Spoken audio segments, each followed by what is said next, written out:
சென்னை அண்ணா அறிவாலயத்தில் திமுக அமைப்பு செயலாளர் RS பாரதி செய்தியாளர்களை சந்தித்து வருகிறார். அதனை பார்க்கலாம். அவருக்கு சொந்தமான 60 சென்ட் நிலத்தை எழுதி வாங்கி அபகரிக்க முயன்ற உடவன்குளத்தை சார்ந்த அதிமுக பிரமுகர் பெயரோடு ஒவ்வொன்றையும் நான் பெயரோடு சொல்லியிருக்கிறேன். நான் சொல்வது தவறாக இருந்தால் எடப்பாடி அவர்கள் என் மீது வழக்கு போடலாம். இது இல்லை என்று இல்லை பொய் சொல்கிறார்கள் என்று திட்டவட்டமாக அவர்கள் சார்பாக மறுக்கலாம். காரணம், திராவிட முன்னேற்ற கழகம் ஒரு குற்றச்சாட்டை சொல்வதால் ஆதாரத்தோடு தான் சொல்லி பழக்கம். அந்த வகையிலே சுப்பிரமணியம் என்பவர் அதிமுகவை சேர்ந்தவர் கைது செய்யப்பட்டிருக்கிறார். கடந்த ஆகஸ்ட் மாதம் காஞ்சிபுரம் மாவட்டத்தில் ஓய்வு பெற்ற பெண் இன்ஸ்பெக்டரை ஹெல்மெட்டால் அடித்து கொலை செய்த வழக்கில் அதிமுக பிரமுகர் பிரபு கைது செய்யப்பட்டிருக்கிறார். கடந்த நவம்பர் மாதம் சென்னை தியாகராய நகர் கண்ணமாப்பேட்டை பகுதியை சார்ந்த அதிமுக ஜெயலலிதா பேரவை மாவட்ட தொழிற் செயலாளர் திருமுருகன் CA சார்ட்டர்ட் அக்கவுண்டன்ட் படிக்க ஒரு மாணவியிடம் தன்னை திருமணம் செய்து கொள்ளவில்லை என்றால் முகத்தில் ஆசிட் வீசி கொலை செய்துவில்லை சொல்லி அவரும் கைது செய்யப்பட்டிருக்கிறார். இப்படி தொடர்ந்து தமிழ்நாடு பூரா இந்த ஓராண்டு காலத்திலும் மட்டுமல்ல பலவர் இவர்கள் கடந்த அக்டோபர் மாதம் விழுப்புரத்திலே நகராட்சி ஊழியர் வருங்கால வைப்பு நிதியில் இருந்து ரூபாய் 8 கோடிக்கு மேல் முறைகேடு செய்ததாக அதிமுக மாவட்ட இளைஞரணி துணை செயலாளர் வினோத் கைது செய்யப்பட்டிருக்கிறார்.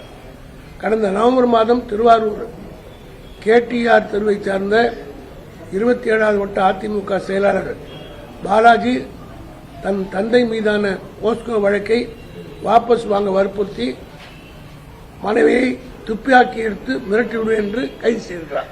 சொந்த மனைவியை. இப்படி இன்னும் எத்தனையோ குற்றங்கள் இவங்களுடைய ஆட்சியில் நடந்திருக்கிறது.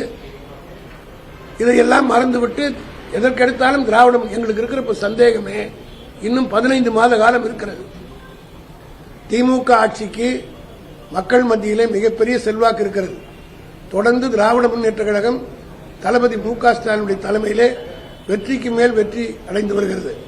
நாடாளுமன்ற தேர்தலிலே 40க்கு 40 வெற்றி பெற்றது மட்டுமல்ல, 234 சட்டமன்ற தொகுதிகளில் 222 தொகுதி சட்டமன்ற தொகுதிகளில் திமுக கூட்டணிக்கு வெற்றி வாகை சூடியிருக்கிறார்கள்.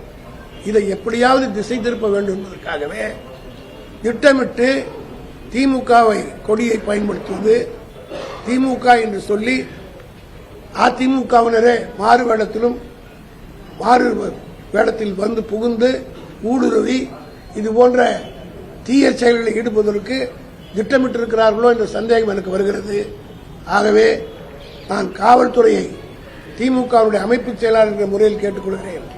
இதை மிகுந்த, அது மட்டுமல்ல, இந்த 2 சம்பவங்கள் அவர்கள் கைது செய்யப்பட்டு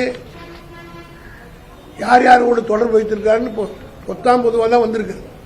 இந்த 2 பெரிய சம்பவங்கள், இந்த 2 கார்கள் பறிமுதல் செய்யப்பட்டிருக்கின்றன. இந்த பறிமுதல் செய்யப்பட்டிருக்கிற இந்த கார்களுடைய விவரங்களை காவல்துறை DC இன்றைக்கு பேட்டி கொடுத்திருக்கிறார். நீங்கள் கேள்வி கேட்டிருக்கிறார்கள். ஆனால் புலன் விசாரணை போய்க் கொண்டிருக்கிற காரணத்தினால் விளக்கமாக அவர் சொல்ல முடியாது என்று சொல்லிவிட்டார். நான் காவல்துறை கேட்டுக்கொள்வது, புலன் விசாரணையை விரைவில் முடித்து இந்த 2 கார் எந்தெந்த அதிமுக பிரமுகர்களுக்கு சொந்தமானது, அவர்களுக்கு என்ன தொடர்பு, ஏன் இப்படி அந்த இரவு நேரத்தில் அங்கு வந்து போனார்கள், இதையெல்லாம் ஒரு தனி டீம் போட்டு விசாரிக்க வேண்டிய அவசியத்தில் இருக்கிற காவல்துறையும் கொஞ்சம் கண்காணிப்போடு இருக்க வேண்டும் என்பதை திமுக அமைப்பு செயலாளர் நான் கேட்டுக்கொள்ளவும் உங்கள் மூலமாக கேட்டுக்கொள்ளவும். அண்ணா பல்கலைக்கழக விவகாரத்தில் பத்திரிகையாளருடைய செல்போனை விசாரணை செய்து பறிமுதல் பண்ணியிருக்காங்க காவல்துறை சிறப்பு புலனாய்வு பிரிவு. இந்த சம்பவத்தை நீங்க எப்படி பாக்குறீங்க? அது காவல்துறை தான் கேட்கணும், நானா பறிமுதல் செய்யல. அண்ணா பல்கலைக்கழக விவகாரத்தில் செய்தி போட்டு ஒளிபரப்பு செஞ்சது காரணமாக செல்போன்களை விசாரணை சம்மன் கொடுக்கப்பட்டு செல்போனை பறிமுதல் செஞ்சது. அது இன்வெஸ்டிகேஷனுக்காக செல்போனை வச்சு பண்ணுவாங்க.